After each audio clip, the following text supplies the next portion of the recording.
Thomas and the Treasure and Other Stories. Thomas and Friends.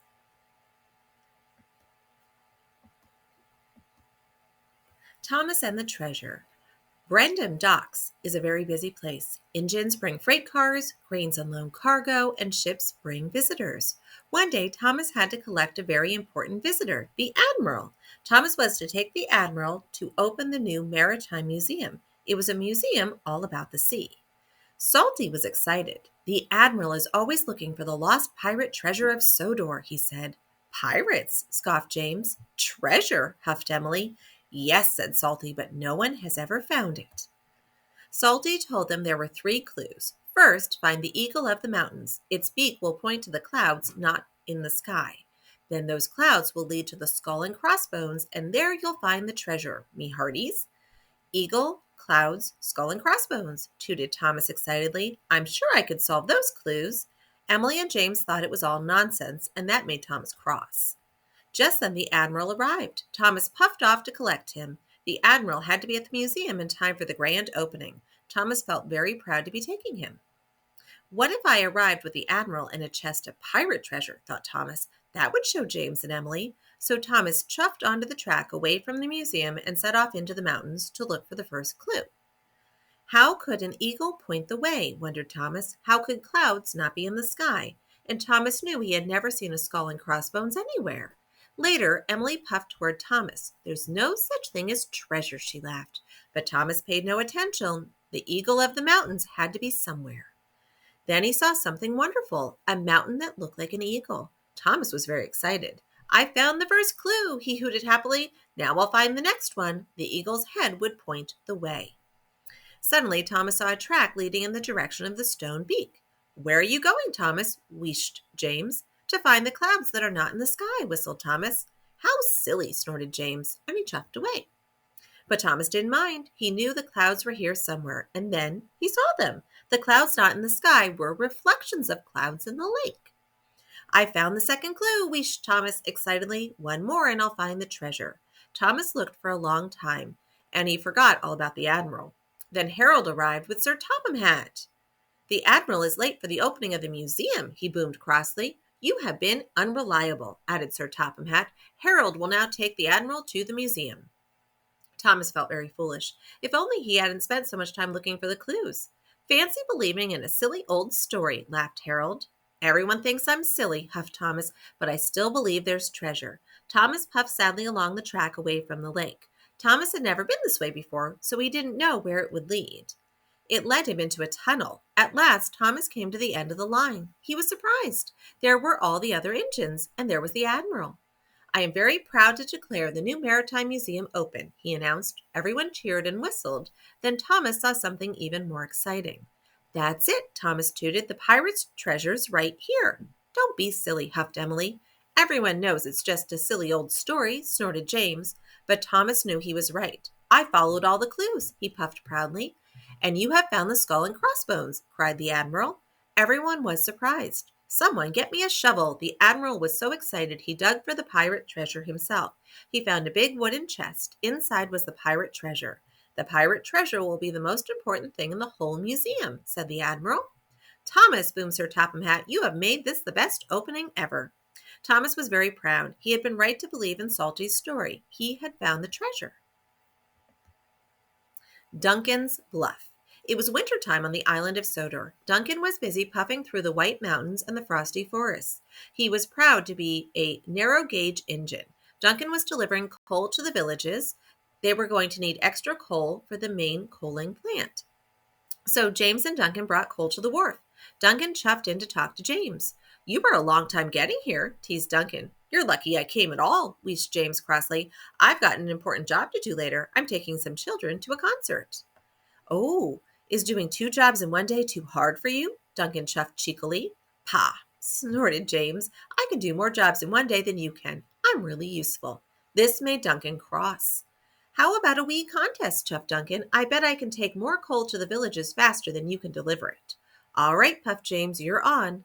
I'll show you who's fastest, chuffed Duncan. But Duncan was worried. James was big and strong.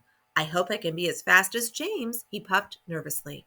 So Duncan delivered all his coal as fast as he could. Must beat James, must beat James, he puffed. But when Duncan arrived back at the wharf, James was waiting for him. I told you mainline engines were the fastest, teased James. Duncan looked at the long line of freight cars. There was plenty of coal for the villages there. But Duncan didn't want to lose. Oh, is this all you brought? He tooted. The villages need more coal than that. Then I'll bring more coal than you have ever seen, puffed James. James raced back to the coaling plant, and Duncan delivered the coal to the villages. Now all the villages had plenty of coal. Duncan puffed back to the wharf. But when Duncan arrived at the wharf, there were still lots more coal cars waiting. So Duncan decided to play a trick. I'll hide the coal cars before James gets back, he puffed. Soon all the cars were hidden. Now James will think I've delivered all the coal, Duncan chuffed cheerfully. James had collected lots more freight cars from the coaling plant. He was puffing harder than he had ever puffed before, and he was using lots of coal. At last, James arrived at the wharf. There was Duncan. You still haven't brought enough coal, teased Duncan. I thought you were supposed to be really useful.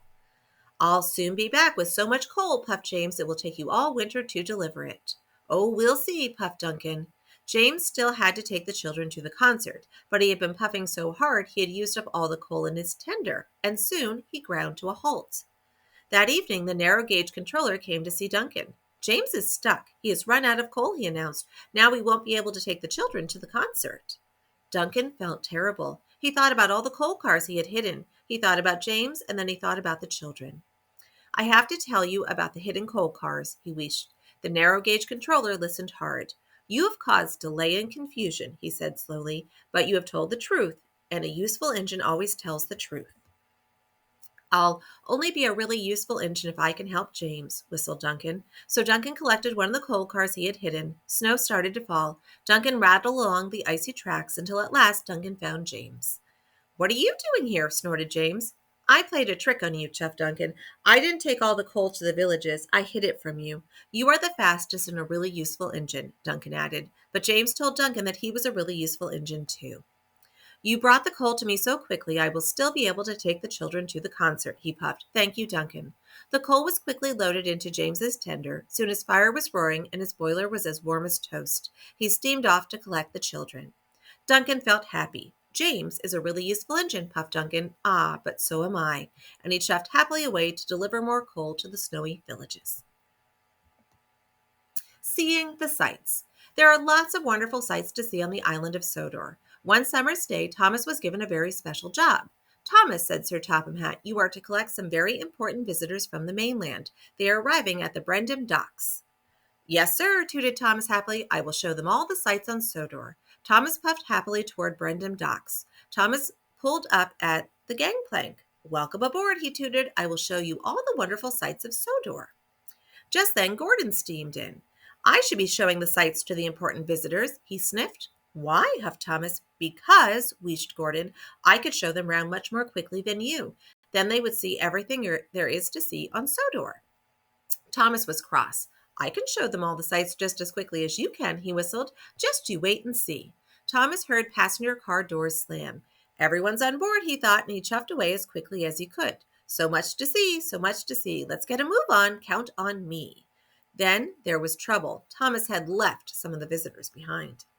Later, Thomas had to wait at a signal. Bertie the bus drove up. He had picked up the visitors Thomas had left behind. Bertie honked his horn, but the signal had changed, and Thomas puffed away. Thomas was in a hurry. Silly tank engine, parped Bertie. I will have to chase after you. The children on board Bertie thought a chase was great fun. Thomas arrived at Black Lock. Everyone out to see the seals, he tooted. Hurry up, hurry up. The visitors took their cameras to see Black Lock. Thomas had to wait. He didn't like waiting. He had to show the visitors all the sights. Otherwise, he thought, I won't be as fast as Gordon. Time to go, he peeped loudly. Thomas heard a passenger car door slam. Everyone must be on board, he thought, and Thomas chuffed away as fast as he could. But Thomas had left more of the visitors behind.